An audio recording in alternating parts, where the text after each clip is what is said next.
2010 के Commonwealth game के महिला रेसलिंग के फाइनल में इंडिया और ऑस्ट्रेलिया के रेसलर आमने सामने थे।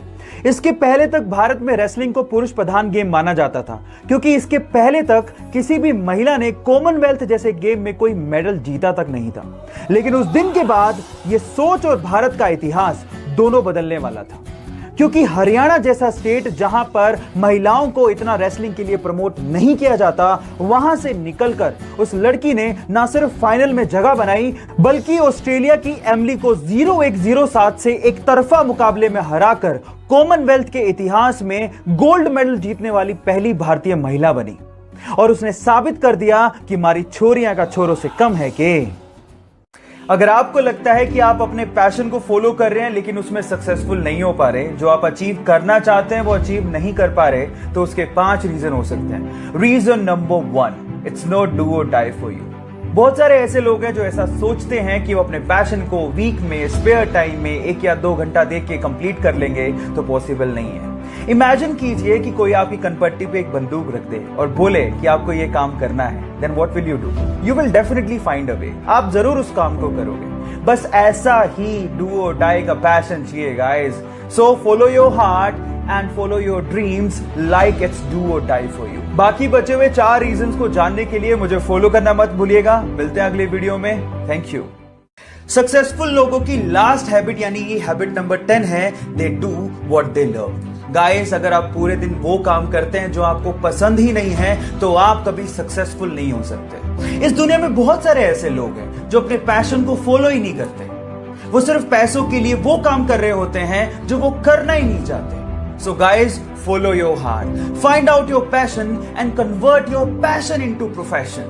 So ये थी 10 पावरफुल हैबिट्स, और अगर आपने एक भी हैबिट मिस की है तो प्रोफाइल में जाके जरूर चेक करिएगा। मिलते हैं अगले वीडियो में। Till then stay connected, stay motivated. बचपन से ही फुटबॉल को लेके बहुत ज्यादा पैशनेट था। उसका सपना था कि वो प्रोफेशनल फुटबॉल प्लेयर बने।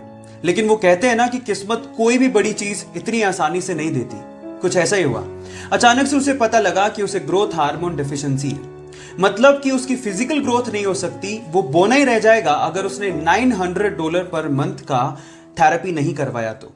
इतने बड़े एक्सपेंस को उसकी फैमिली अनफॉर्चुनेटली बियर नहीं कर सकती थी। जिस क्लब के लिए वो खेलता था, उसने भी इस मेडिकल एक्सपेंस को बियर करने के लिए मना कर दिया। जिस भी क्लब में वो अप्लाई करने जाता था, वहां पर उसके मेडिकल कंडीशंस, उसकी फिजिकल कंडीशंस को देख के उसे मना कर देते थे, उसे रिजेक्ट कर देते थे। बट इतने सारे रिजेक्शन के बाद भी उसने फुटबॉल के लिए अपने पैशन को कम नहीं होने दिया। फाइनली किस्मत के दरवाजे खुले और एक बहुत बड़े football club, Barcelona football club ने उसे इनवाइट किया और कहा कि अगर वो उसके टेस्ट सेशन को पास कर लेता है तो उसके मेडिकल एक्सपेंसेस को वो क्लब बियर करेगा। जब पहली बार वो टेस्ट सेशन के लिए ग्राउंड पे उतरा तो बहुत सारे फुटबॉल प्लेयर उसके बोने कद को देख के हैरान रह गए। लेकिन जब उसने परफॉर्म किया तो सब एक ही बात बोल रहे थे कि ये लड़का फुटबॉल खेलने के लिए पैदा हुआ है। बस फिर क्या था, बार्सिलोना क्लब ने उसे जिंदगी का पहला कॉन्ट्रैक्ट दिया। उसके बाद उसने जिंदगी में पीछे मुड़ के नहीं देखा। वो वर्ल्ड का मोस्ट वैल्यूएबल फुटबॉल प्लेयर बना। इसके अलावा वो हाईएस्ट पेड फुटबॉल प्लेयर भी बना। उसका नाम है लियोनेल मेसी। गाइज, एक बार किसी रिपोर्टर ने उससे पूछा कि उसकी ओवरनाइट सक्सेस का राज क्या है, तो उसका जवाब आप लोगों को सुनना चाहिए। उसने कहा कि इस ओवरनाइट सक्सेस के पीछे 17 साल 114 दिन की कड़ी मेहनत है। उसके बाद वो यहां तक पहुंचा। सो गाइज, इसीलिए कहते हैं कि सक्सेस ओवरनाइट नहीं मिलती।